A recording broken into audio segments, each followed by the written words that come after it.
Hi, my name is Selena and welcome to Livelightwel.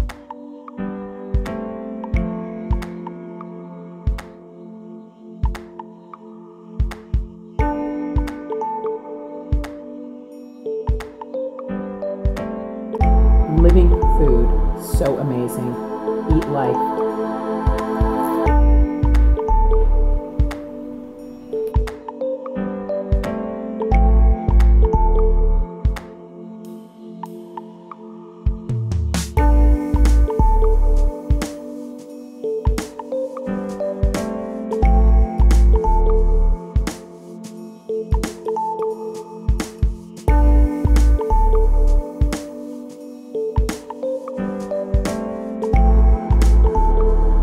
Hi guys, Selena here, and today I wanted to give you 5 reasons why you should wear your hair natural, grow it long, and only use natural hair products in your hair. Reason number 1, what is your hair for? What is your hair anatomy? But what is hair for? What is the anatomy of hair and how does it relate to your body? What does it do for your body? Your hair is actually akin to your skin. In terms of conventional medicine and what it says. It's like a garment, actually.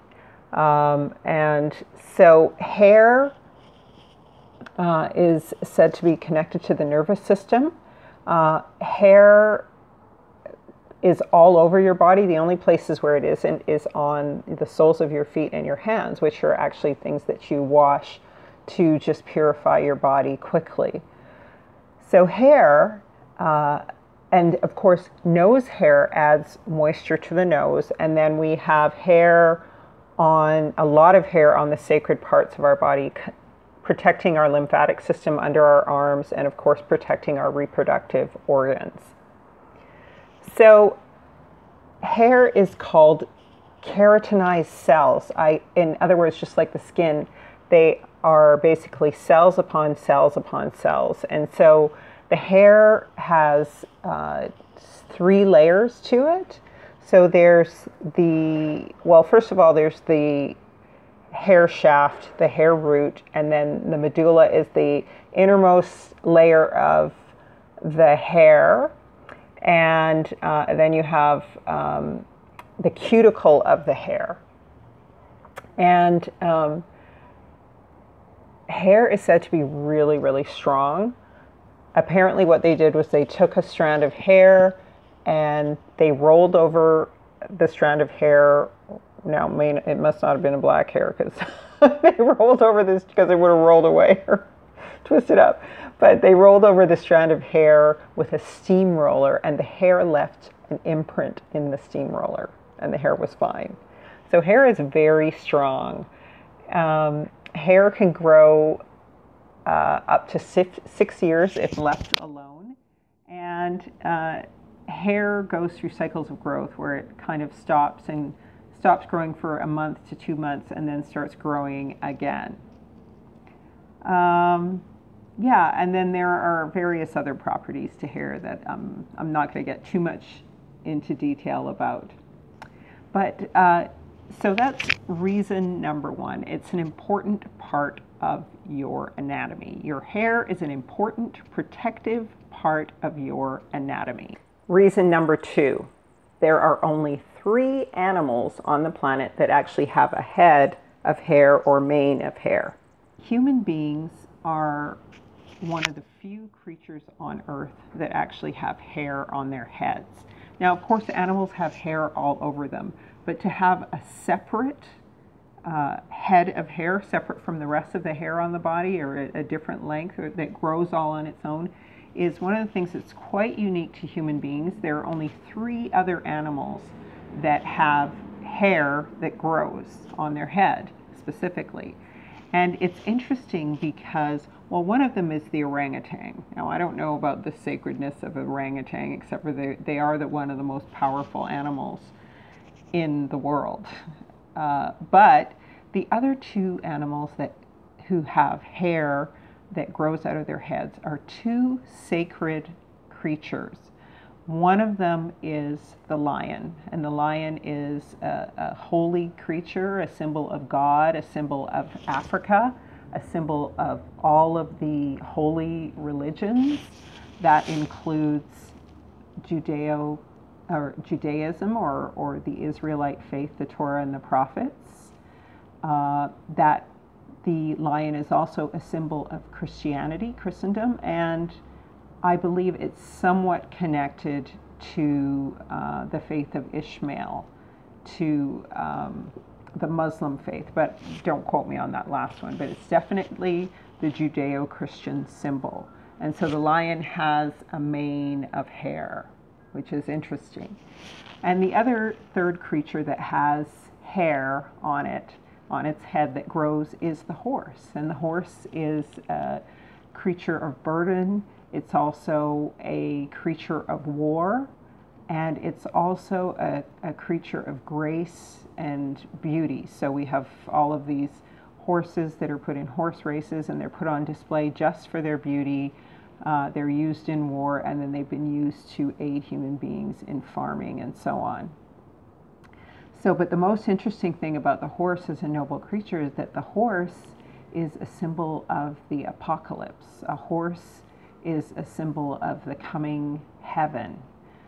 So there's some pale horses. There's a pale horse that brings in the war, and there's other horses that bring in judgment and so on. But the horse is a godly, noble symbol. Reason number 3, hair cutting has a connection to war and slavery, and here's the reasons why you should not cut it, and maybe some reasons why you should. So the third reason to wear your hair natural, and actually to also not cut it, and to only use natural products on it, is that hair cutting has a connection to slavery and disease and war and judgment and death. So historically, people have cut their hair. Let me start by saying this. Historically, people never cut their hair. It's only recently in history that people began to cut their hair. And one of the people who would cut the hair of people was Attila the Hun. When he enslaved the Chinese, he cut off their bangs because he knew the Chinese believed in the third eye and that it was part of their spiritual connection. So he exposed their third eye by cutting their bangs off. Also, in a lot of cultures, people cut their hair off, even in Christendom, when somebody has died. And so I guess that's to sever a spiritual connection with their ancestor because they're gone. Also, people cut their hair when they're in war or in the military, because when you're killing people, there's all this blood flying around and disease and fungus and molds and parasites on the battlefield and blood everywhere.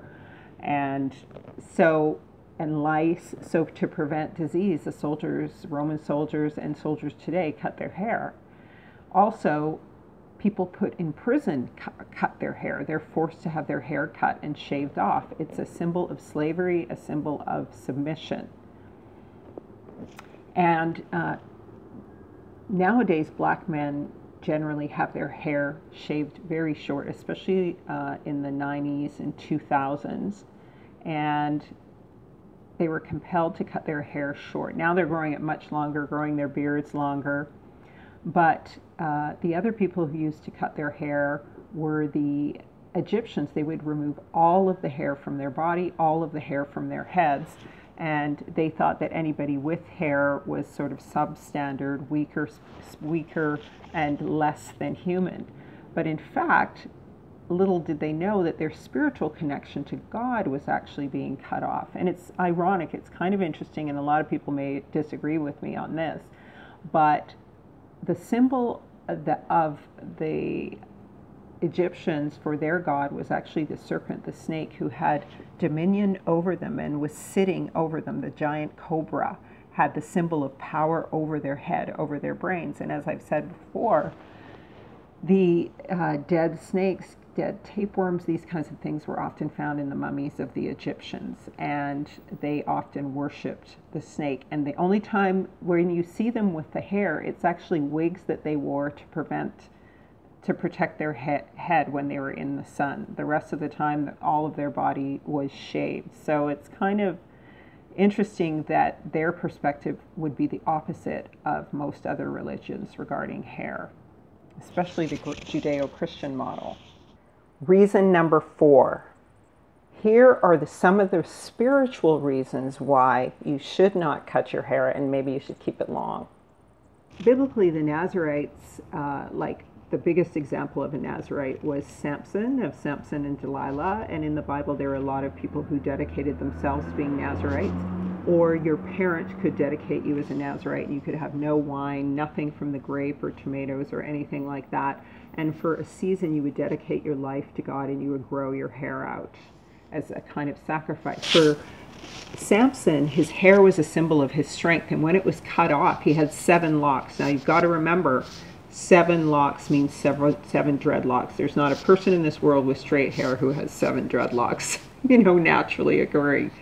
So Samson was obviously dark-skinned and kinky-haired, and the symbol of his strength was his dreadlocks. He was a judge over Israel, and so it was the Nazarites would separate themselves, set themselves apart by not putting a razor to their head and growing their hair long.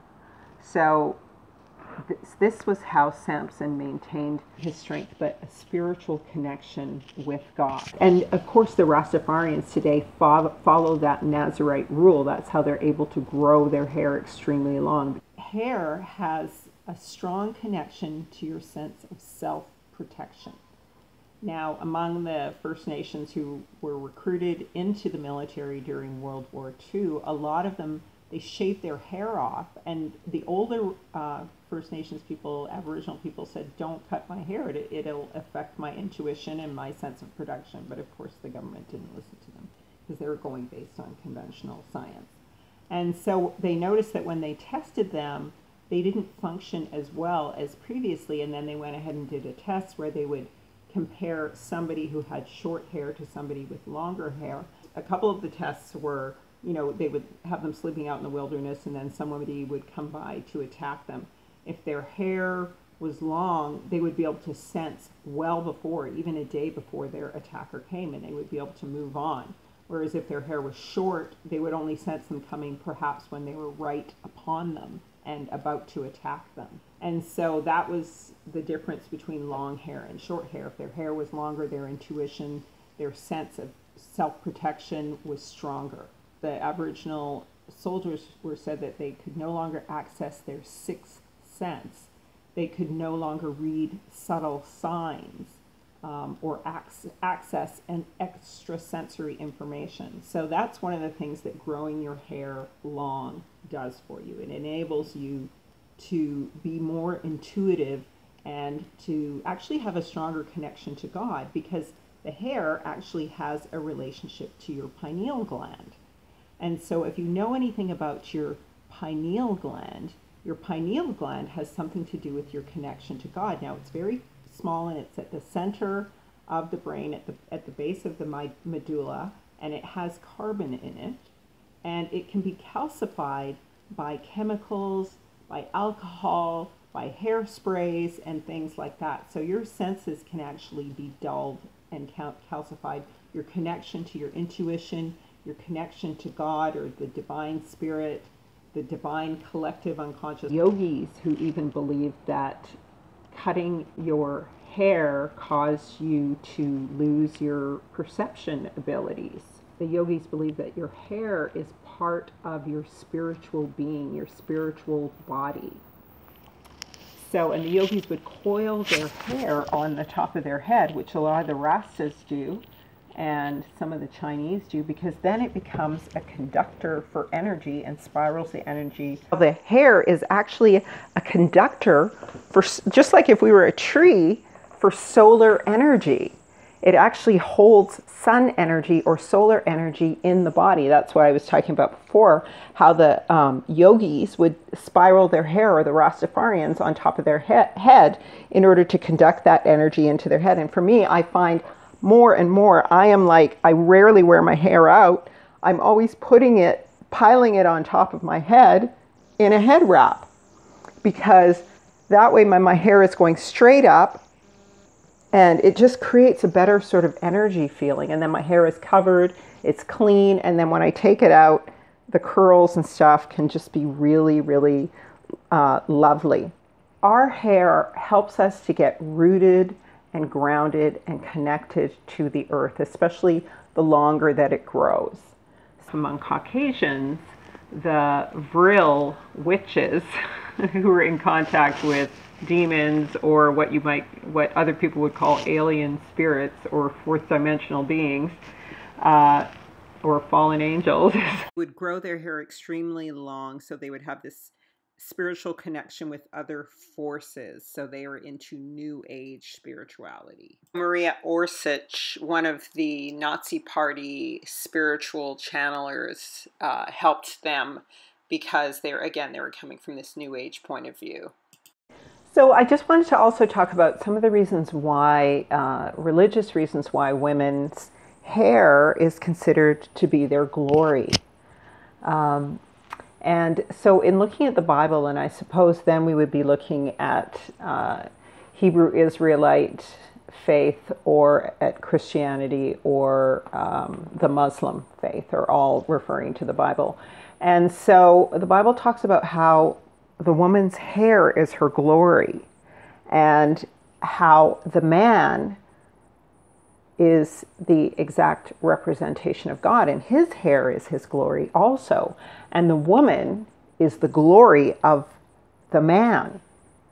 So some people may look at Christianity and falsely believe that Christianity is a religion that oppresses women, but actually it's not. The coming of the Savior was first revealed to women, to Mary and Elizabeth, and the resurrection of the Savior was first revealed to women.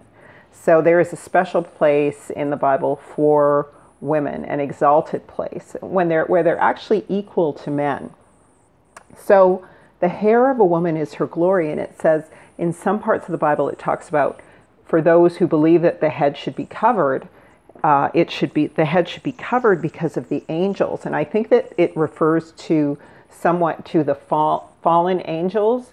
There was a point where the angels, before they fell, looked at women and the glory and the beauty of women, the creation power of women, and said, come, let us go down and mate with women and make our own offspring. And so remember, I talked about how the vril would grow their hair extremely long, these witches, and they would have communication with these angelic spirits or other realm dimensions with this long hair, not only because of the antenna, but because of the spiritual glory or beauty that comes from the long hair. So for women, covering your hair can be a form of protection. It can also protect your hair from lice, from disease, from wind, from dryness, all of these things. But it's also a spiritual covering to cover your head. But your hair is also your spiritual covering. And it is the glory of a man if you're in partnership. The Bible also talks about the history of the Israelites, and these were the black Israelites who, after the temple of Jerusalem was torn down by the Romans, the black Israelites, the Negro Israelites, fled into Western Africa, which is now known, and was during the slave trade, known as Judea, and they were sold into slavery by the Russians and by the Portuguese. And the reason for that, and I have no problem with it, I totally accept it, and the reason why I'm saying Negroes is because that's the actual origin of all of the slaves in the West Indies, in America, and in Brazil. The people who came from the Gold Coast, that region, were called Judea. And you can actually look at an ancient map, and you see that they were actually Jews. And today the Iwis, the Jews, Ouida is the area, it was called Ouida, Jews, Judea. There are over 30 million Nigerian Jews there still today. And they don't call themselves Jews, they call them Iwis, because there was no J in the Hebrew language, in the Paleo-Hebrew language, so they call themselves Iwis. And so anyway, one of the reasons why the African diaspora was cursed, and I have no problem with this, was for rejecting the Savior and for rejecting the laws of statutes and statutes of the God of the Old Testament, and for rejecting Christ, and then going after false gods, pagan religions. And so there was a number of curses that were to be connected with this. And one of the curses was on the heads of the women. And so let me read. It says, "Therefore the Lord will smite with a scab the crown and head of the daughters of Zion. And the Lord will uncover their secret parts. And in that day, the Lord will take away the bravery of their headbands, head wraps. And it shall come to pass that instead of a sweet smell on the head, there will be a stink. And instead of a girdle, a rent, a tearing. And instead of well-set hair, baldness. Instead of a stomacher, a girding of sackcloth. And burning instead of beauty." So it refers to burning on the stomach, but also girder can also be a head wrap. And so you see that with the relaxing of the hair, with the putting in hair weaves, all of these curses have been upon the heads of Black women of the Israelite diaspora, of Negro women of the Israelite diaspora. And I was one such, because I used to have scabs all over my head, and I used to pick them after I relaxed my hair, and I would want my hair super straight and all of that foolishness. And I would get hot combed, and I would get a burn on my head from the hot comb, or I would use a curling iron or a flat iron, I get a burn on my head. And the sad thing is that Caucasian women are doing this to their hair now. They're doing the weaves. They do, and their hair is coming out. And it's almost like a flip it and reverse it curse, And so I really encourage everyone to accept your hair naturally as it is, the way that God made you. Don't compare yourselves to others. I used to do that for years when I was younger, even up until recently, and it's taken me forever to accept myself as I am. And let me tell you, I will fight tooth and nail for it, to keep myself the way that God created me, because He does good work. So I'm not going to disgrace myself by trying to look like someone else or be someone else. Sometimes I still press my hair and I wear it straight and stuff like that, but I only press it. I wouldn't chemically treat it. So I just thought those are some really interesting facts. And so it's ironic that Chris Rock came out with his Good Hair movie, and that all the Black women broke out, and we all started wearing hair natural. My sisters, both of my sisters, have been wearing their hair like this for years. I started wearing my hair like this in 2002. It was before Chris Rock's movie. But I mean, my goodness, there's been this total revolution. And now spiritually and in terms of personal confidence and everything, it's like the liberation of Black women's hair has liberated so many women everywhere. So, because Black women are the original women. I mean, I'm half Black, half white. I'm European and African. So I'm Ashanti and I guess British. So I'm both. But I can tell you that what I've learned from full Black women and my mother and so on is that their pursuit of this freedom has liberated me, and I see it liberating Caucasian women too. So, number 5, here are some health and sort of spiritual reasons why you should not cut your hair and you should keep it natural and only use natural products on it. If you cut your hair, it won't hurt it. However, every hair follicle has a muscle attached to it. And so ironically, if your hair is not positioned correctly when you go to sleep at night, then your energy can be drained, or you can have discomfort all through the night. And cutting your hair can actually create an energy depletion in your body. I mean, it's good to cut your hair to prevent lice or disease, or to prevent yourself from being harmed, like if you're a cop or something like that. But I mean, even warriors in the past wore their hair long, and they would just put it on top of their head in a bun or wear a helmet or whatever. But yeah, every time you cut your hair, your body's got to go through a surge of energy having to replace the hair that you cut, and you interrupt the growth cycle, because different follicles grow at different times. Your hair is a reflection of your virility, like I said before. It's the first place that your body goes for vitamins and minerals. If you're unhealthy, then it's reflected in your hair and your nails. They both get compromised, and thick hair reflects strong hormones. And so people are going to look at you, I guess, if we're just talking purely in a primitive way, it's like guys love the long-haired, thick-haired chicks, because it's like they look at them and they go, oh, she's got thick hair. That means she's got strong hormones. That means she's healthy and she can bear some good babies. That's purely like in a kind of primitive fashion. I'm sorry to be crude. It's really funny. Your hair is capable of sending, transmitting and receiving solar energy. It's considered a solar storage area of your body. Now, our cerebral cortex, as I've said before, is copper, and our pineal gland is made with carbon, and that is basically a power generator. That's what every power generator in your city is made out of. So our body, like I said, is a battery. It has an electromagnetic field. Our nervous system and our lymphatic system help to generate the electricity to power our bodies. Our cells, our blood, they're all electric. And so it's almost like your hair is an antenna.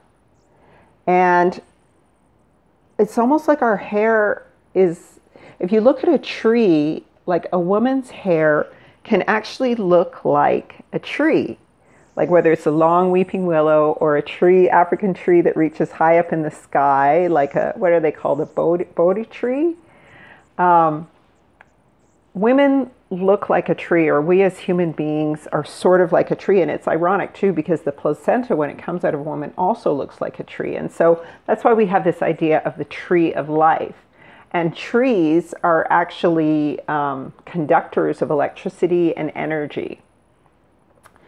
So our